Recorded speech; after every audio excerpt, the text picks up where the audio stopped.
지난번에 조선시대에 모순된 성문화를 이야기한 적이 있는데요.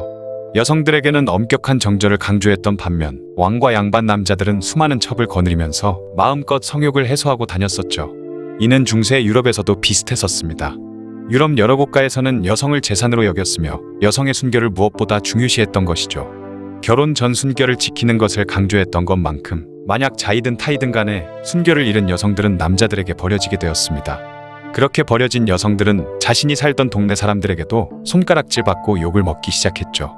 그리고 먹고 살 길마저 막막해지자 결국 동네를 떠나 큰 대도시로 흘러들어가기 시작했고, 살아남기 위해선 몸을 파는 수밖에 없었던 것입니다. 어쨌든 이와는 반대로 남자들은 결혼 전이든 후든 쫓겨날 일은 없었고, 아내로부터 충족할 수 없던 성적 욕망을 다른 여성으로부터 찾기 시작했죠. 경제력을 갖추고 있던 남자들은 도시로 흘러들어온 여성들과 쿵짝이 딱 맞아떨어지면서 그렇게 도시에서 매춘이 성행하게 된 것이었습니다. 당시 인구가 적은 시골에서는 마을 사람들끼리 모르는 사람이 없었고, 어느 집에 수저가 몇 개인지 포크가 몇 개인지도 다 알 정도로 친밀한 관계를 맺고 있었기 때문에 그 동네 여성이 그곳에서 매춘을 하기엔 아무래도 어려울 수밖에 없었던 덕에 도시로 떠날 수밖에 없었던 것이죠. 거기다가 도시에서 사는 많은 수의 사람들 출신지 또한 달랐던 덕분에 더 쉽게 매춘이 이루어졌고, 그만큼 도시는 빠른 속도로 성장했습니다. 그렇게 매춘은 얼마 안가 심각한 사회 문제로 부각되기 시작했죠. 그런데 매춘은 또 다른 문제를 해소해주는 것도 있었으니, 당시 유럽에서는 강간 범죄가 허다하게 일어나고 있었던 것입니다. 이런 범죄를 그나마 조금 억제할 수 있었던 것이 바로 매춘이었죠. 게다가 도시에 살던 대부분의 남자들은 돈이 없었기 때문에 결혼이 늦어질 수밖에 없었는데, 이런 미혼 남성들의 주체할 수 없는 욕망을 배출할 수 있는 곳 역시 매춘이었던 것이죠. 하지만 고대 그리스에서는 육체는 영혼을 가두는 감옥이라고 하면서 영혼이 해방되고 행복을 추구하기 위해선 육체의 순결이 꼭 필요하다고 사람들을 가르쳤고, 기독교에서도 육체 관계를 죄악시하기 시작했습니다. 또한 많은 기독교 성인들 역시 순결을 지키는 것을 강조했었죠. 거기다가 부부 사이의 관계 외의 모든 관계는 죄악이라고 단정했습니다. 그렇지만 남자들의 성욕이 끝이 없기 때문에 적절히 성욕을 해소시켜주지 않으면 동성애나 수간, 강간 등 더 큰 죄악을 저지를 수 있다는 것이었죠.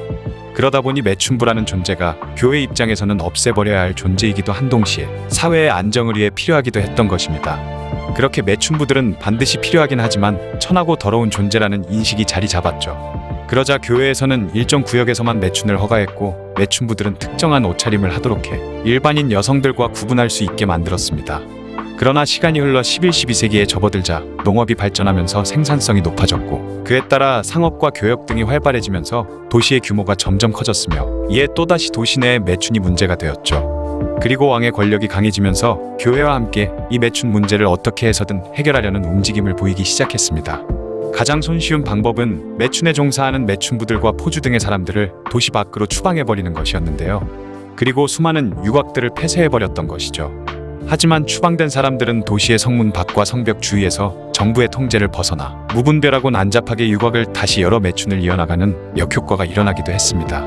그러자 정부에서는 도시의 가장 눈에 띄지 않고 구석진 구역을 홍등가로 설정해 그들을 다 몰아넣어 그곳에서만 영업을 할 수 있도록 하는 정책으로 다시 바꿨죠. 그리고 허가를 받은 유곽에서만 영업이 가능했고, 만약 이곳을 벗어나 사적으로 매춘을 할 경우에는 엄벌로 다스렸습니다. 이때부터 매춘부들은 홍등가 안에 갇혀 살다시피 했고, 잠깐이라도 이곳을 벗어나 다른 곳에 갈 때는 반드시 매춘부만의 특정한 복장을 하도록 강요받았죠. 그 외에도 상류층 여성들만 이용하던 고급 옷감이나 값비싼 장신구들을 착용하지 못하게 금지시켰으며, 매춘부들에게 허용된 것은 굉장히 외설적이고 야한 옷만을 그들의 복장으로 규정해버려 다른 일반 여성들과 차별이 되게 했습니다. 이렇게까지 한 이유는 매춘부들이 스스로 수치심과 죄의식이 생겨 그것을 그만두게 하기 위한 것도 있었지만, 더 큰 이유는 그들은 더럽고 불결한 사람으로 취급했기 때문에 일반인들이 길을 갈 때 이들을 피해갈 수 있도록 표시를 한 것이었죠. 거기다가 매춘부는 누군가를 고소 고발하지도 못했고, 심지어 법정에서 자신을 변호할 권리마저 주어지지 않았습니다. 또한 매춘으로 번 돈은 자신의 소유가 되었지만 손님에게 돈을 내라고 강요하지는 못했으며, 강간을 당하더라도 피해자로 인정받지도 못했고, 그렇게 그들은 가축보다 못한 대접을 받았던 것이죠. 이런 식으로 그녀들을 심하게 차별해 매춘을 그만두게끔 만들려는 생각이었던 것입니다. 하지만 이러한 정부의 노력에도 불구하고 매춘은 나날이 번성해 갔는데요. 그러다 1400년대쯤부터는 정부에서 나서서 여러 유곽들을 인수해 직접 공창을 운영하기까지 했죠. 정부에서는 적극적으로 공창을 설치했습니다. 그렇게 매춘을 없애려던 정부가 갑자기 이러한 행동을 한 이유는 여러 가지가 있었죠. 첫 번째로는 이때쯤 유럽에서는 흑사병이 창궐해 인구가 급속도로 줄고 있었기 때문에 남자들이 동성애에 빠지지 않고 이성과의 관계에 눈뜰 수 있도록 정부에서 적극적으로 매춘을 권장했다는 것이죠. 그러면서 인구 증가를 노렸던 것입니다. 또한 매춘을 나라에서 직접 운영하면서 재정 수입도 늘리기 위한 것이라는 이야기도 있죠.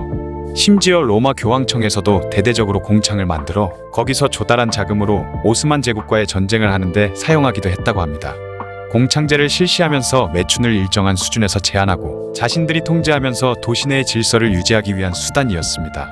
그런데 문제는 공창 외에도 불법적인 유곽의 규모는 나날이 커졌고 지정된 구역 밖에서도 공공연히 매춘은 일어났습니다. 매춘부들의 복장 규정도 잘 지켜지지 않았으며 오히려 매춘부들의 야하고 외설적인 복장은 일반 여성들에게 유행하기까지 했던 것이죠. 15세기에 들어 르네상스 시대가 되고 신학로 개척과 대외무역이 굉장히 활발해지면서 도시는 나날이 발전의 규모는 점점 더 커지고 경제적인 면에서도 크게 증가하고 있었습니다. 엄청나게 많은 수의 상인과 군인 또는 종교인들이 육지와 바다를 통해 도시로 유입되면서 매춘은 황금기를 맞게 되었으며 없어서는 안 될 도시의 한 부분이 되어갔죠. 이에 정부와 교회에서도 매춘을 근절하기보다는 이것을 인정하고 이용하고자 했던 것입니다. 그렇게 비로소 매춘부들의 법적 지위도 올라갔고 예전에는 받을 수 없었던 법적인 보호도 받을 수 있게 되었죠. 이러한 황금기를 거쳐 16세기에 들어서면서 매춘은 점점 쇠퇴의 길을 걷기 시작했습니다. 매춘이 비록 사회 안정에 있어서 필요한 것이라 인정되었다 하지만 그래도 여전히 매춘은 떳떳하지 못한 직업이 되었던 것이죠. 그러다 종교개혁이 일어나면서 또다시 부부간의 성생활 이외의 혼외관계는 죄악시하였고 그렇게 도시 내의 유곽들을 폐쇄해 나갔던 것입니다. 또한 15세기 말에 처음 발병되었던 매독이 무서운 속도로 유럽 전역으로 퍼져나갔고 이로 인해 엄청나게 많은 수의 사람들이 세상을 떠나고 말았죠. 그런데 이 매독이 남녀가 관계 시 전염된다는 사실을 사람들이 인식하게 되면서 매춘부들은 전염병을 옮기는 혐오의 대상으로 전락해버렸던 것입니다. 게다가 16세기 중후반이 되어서는 유럽 경제가 기울어지다 못해 풍비박산이 나고 있었기 때문에 홍등가를 찾는 사람들의 수가 급격히 줄어들어 버렸죠. 이때부터 유곽이나 홍등가들은 대대적으로 탄압을 받아 폐쇄되었고 매춘부들 역시 추방당하거나 격리되었습니다. 그리고 매춘에 대한 처벌도 매우 강력해지자 매춘부들은 어둡고 깊은 곳으로 몸을 숨겨 영업을 이어나갈 수밖에 없게 되었고 이것이 현재까지 이어진 것이죠. 지금 유럽의 어떤 나라에서는 매춘이 합법이 된 나라도 있다는 이야기를 들은 적이 있는데요. 재미로 알아본 과거 유럽의 매춘에 대한 이야기였습니다.